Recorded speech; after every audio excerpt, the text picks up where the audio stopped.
Oke, baik, terima kasih atas waktu dan kesempatan yang sudah diberikan kepada saya. Perkenalkan, nama lengkap saya Frans Pira dengan NIM 1734030028, kelas A reguler sore. Dalam waktu kali ini saya akan membahas isi dari buku review ke-8 dalam sosiologi terapan, yang dimana buku ini yang berjudul Teori Masyarakat Informasi. Fitur konsekuensial dari masyarakat dan keadaan yang berbeda kita didorong menuju adopsi konsep besar, istilah besar untuk masalah besar. Titik awal dari buku ini adalah munculnya cara yang tampaknya baru memahami masyarakat kontemporer. Para komentator mulai berbicara tentang informasi sebagai ciri pembeda dunia modern 40 tahun yang lalu. Ini prioritas informasi telah mempertahankan cengkeraman sekarang selama beberapa dekade dan ada tanda kecil itu kehilangan kencengkeraman pada imajinasi. Kami diberitahu bahwa kami masuk sebuah era informasi yang mendominasi mode informasi baru, bahwa memiliki kita sekarang menjadi society, bahwa kita harus menerima dorongan ekonomi tanpa bobot berdasarkan informasi, bahwa kita telah pindah ke ekonomi informasi global. Sangat banyak komentator yang diidentifikasi sebagai masyarakat informasi Amerika Serikat, Inggris, Jepang, Jerman, dan negara lain dan cara hidup serupa. Politisi, bisnis, para pemimpin, dan pembuat kebijakan telah membawa gagasan masyarakat informasi dalam hal mereka dengan Uni Eropa mendesak menyesuaikan cepat ke informasi global society. Dengan demikian, mengikuti jejak Jepang yang menganut konsep masyarakat informasi pada awal 1970-an. Apa intinya? Ini menjadi sumber kontroversi untuk beberapa. Ini merupakan awal dari masyarakat yang berprofesional dan peduli, sedangkan untuk orang lain itu mewakili pengetahuan kotor atas warga negara. Untuk beberapa hal itu memandai munculnya masyarakat pembelajar yang memiliki akses dan pengetahuan, sementara yang lain itu berarti banjir hal-hal sepele, sensasionalisme dan propaganda menyesatkan yang terus berlanjut, orang bodoh untuk beberapa hal yang melambangkan masyarakat yang dipimpin pengetahuan. Dan di sini juga ada beberapa poin dari teori masyarakat informasi. Yang pertama itu kualitas informasi, yaitu menuju bahwa ada kebugaran diri bagi siapa saja yang percaya bahwa masyarakat informasi telah tiba dan bahwa waktu untuk ini jelas. Meskipun sebagai perangkat heuristik, istilah informasi masyarakat mungkin berharga dalam mengeksplorasi fitur-fitur dunia kontemporer.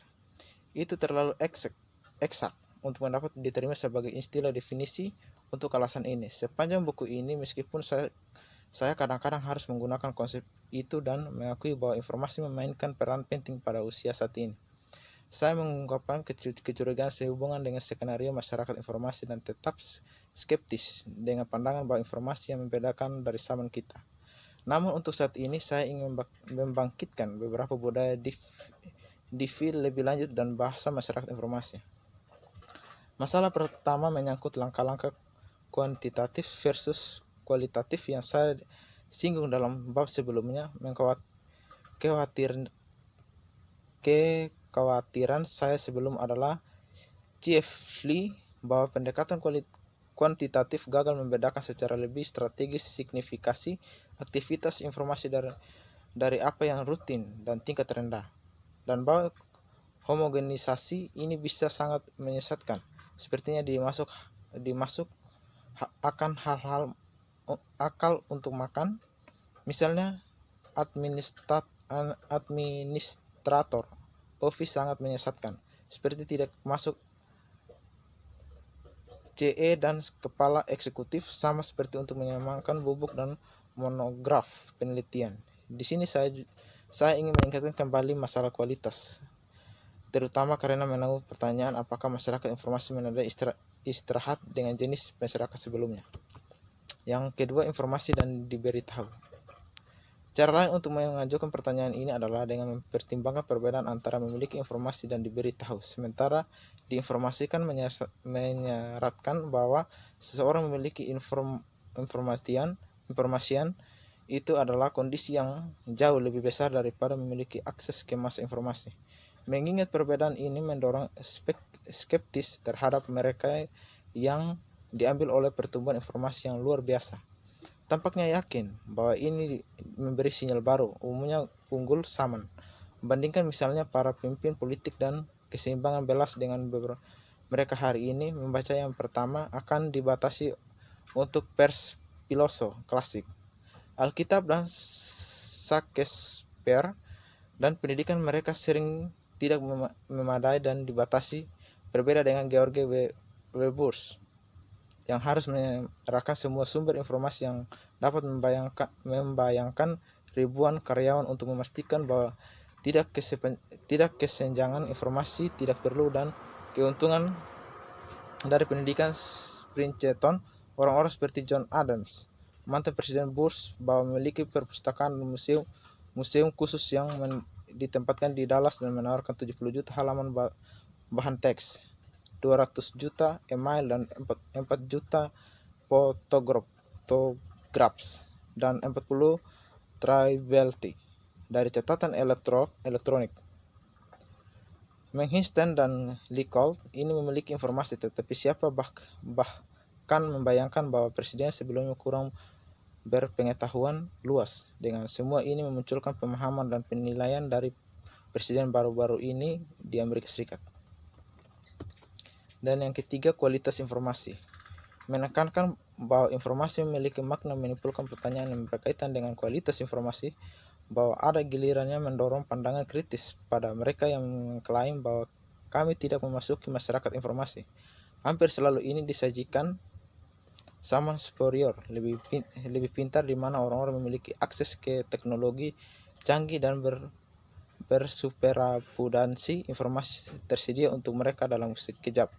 Yang pasti ada lebih banyak informasi yang tersedia dan sebelumnya, tetapi tidak boleh diasumsikan bahwa ini tentu membawa meningkatkan banyak pemikiran dan mengumpulkan keraguan tentang hal ini yang tidaknya mungkin membuat satu ragu sebelum mendukung banyak skenario masyarakat informasi yang baik.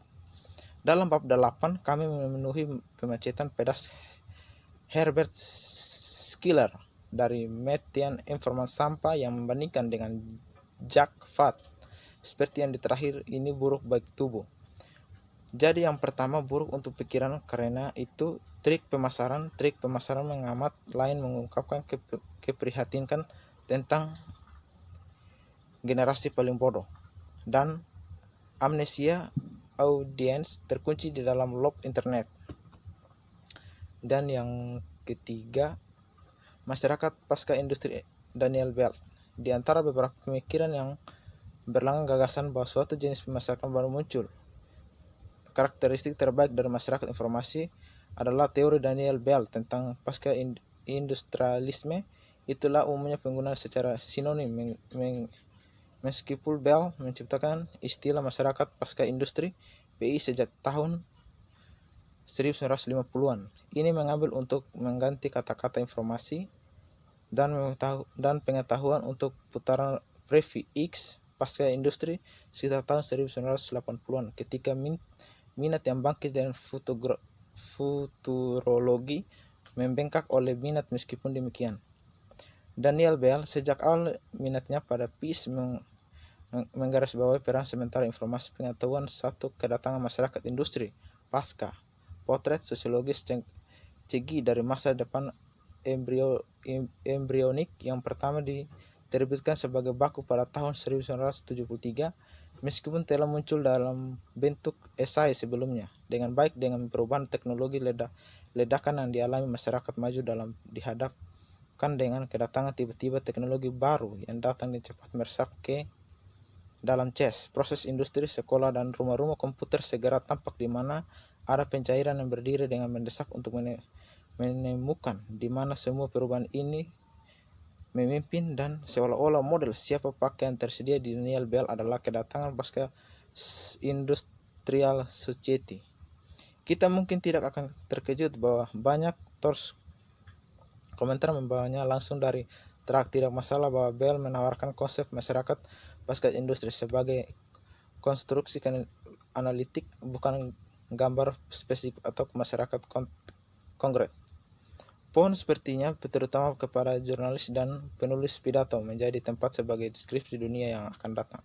Bell tampaknya telah meramakan gejolak bahwa komunikasi komputer teknologis terutama membawanya. Oke, baik, mungkin hanya ini saja hasil dari review buku ke-8 saya. Atas waktu dan kesempatannya saya ucapkan banyak terima kasih.